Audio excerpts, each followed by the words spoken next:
এই দেশে যদি আবার চাঁদাবাজের কোনো সংস্কৃতি কেউ চালু করতে চায়, তার বিরুদ্ধে অন্যায় হিসাবে চিহ্নিত করে এটার বিরুদ্ধেও আমরা মাথা উঁচু করে 21 থেকে শিক্ষা নিয়ে তাকেও আমরা প্রতিরোধ করব। আমরা খুব দুর্ভাগ্যজনকভাবে লক্ষ্য করছি, শিক্ষা প্রতিষ্ঠানগুলোকে পরিকল্পিতভাবে অস্থিতিশীল করে কোনো কোনো ক্ষেত্রে এই সরকারকে দ্রুত সময়ে ব্যর্থ করে, সংস্কারকে ব্যাহত করে, তথাকথিত যে কোনো উপায়ে একটা নির্বাচন আদায় করার লক্ষ্যে জনগণ এখন বলছে, এই সমস্ত বিশৃঙ্খলাগুলো করার মূল লক্ষ্য হচ্ছে সংস্কারকে ব্যাহত করে তথাকথিত একটা নির্বাচন দ্রুত করার মধ্য দিয়ে কেউ কেউ ক্ষমতায় যাওয়ার জন্য একটা দুঃস্বপ্ন বাস্তবায়ন করতে চায়। আমরা রাষ্ট্রে কোনো বিশৃঙ্খলা সৃষ্টি করতে চাই না, কিন্তু আমাদের সাথে কেউ যদি খেলেন তাহলে আমরা কারো দাবার গুটি হব না।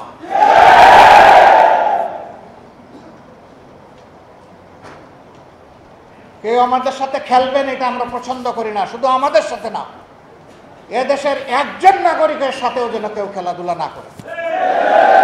আমরা ফ্যাসিস্ট আমলে একটা কথা বারবার শুনতাম, খেলা হবে, ওই খেলা আর দেখতে চাই না।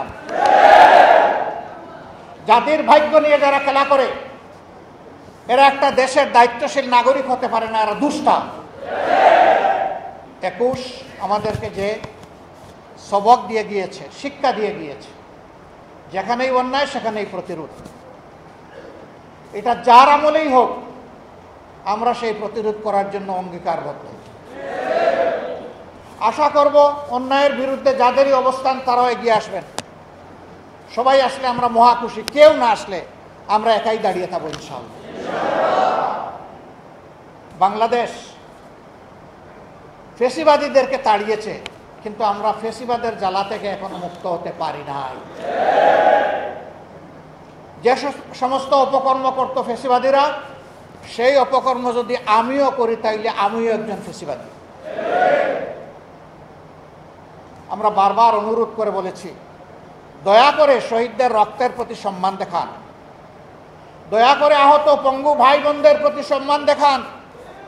তাদের রক্তকে, জীবনকে, তাদের ইজ্জতকে, তাদের আবেগকে, তাদের ত্যাগকে মেহেরবানি করে অপমানিত করবেন না। কিন্তু আমরা দেখছি কতিপয় কাজ এখনো বন্ধ হচ্ছে না। আমরা দেশবাসীকে আহ্বান জানাবো, আমরা বারবার আহ্বান জানিয়ে যাচ্ছি, কিন্তু এই আহ্বান আমরা কিয়ামত পর্যন্ত জানাবো না। কারণ এই জুলুমটা সারা জাতির উপর হচ্ছে। ঘাটে ঘাটে যে চাঁদাবাজি হয়, এর কারণে প্রত্যেকটা দ্রব্যের মূল্য বহুগুণ বেড়ে যায়। এর চাপ এদেশের একজন শ্রমজীবী মানুষের উপর পড়ে, এমনকি রাস্তার আমার একটা ভিক্ষুক ভাই কিংবা বোনের উপরেও পড়ে। তাহলে তো আমরা সকলেই ক্ষতিগ্রস্ত। আমরা কেন ওই অন্যায়কে প্রশ্রয় দেব? কেন আমরা নীরবে সহ্য করব? কাজেই এই ব্যাপারে আমাদেরকে সামাজিক প্রতিরোধ গড়ে তুলতে হবে ইনশাআল্লাহ। তার আগে আমি সকল মহলকে, আমি কোনো দল, কোনো গোষ্ঠী, কোনো ব্যক্তিকে এই কথা বলছি না, এই কাজে যারাই আছেন তাদের কোনো দলও দেখতে চাই না, কোনো গোষ্ঠীও দেখতে চাই না। বিনয়ের সাথে বলি যে এই কাজ বন্ধ করুন, জাতিকে স্বস্তির সাথে বাঁচতে দিন, সামনে এগিয়ে যেতে দিন। আবার যেন ফ্যাসিবাদের নতুন ধারা অধ্যায় তৈরি না হয়, তার থেকে ফিরে আসুন।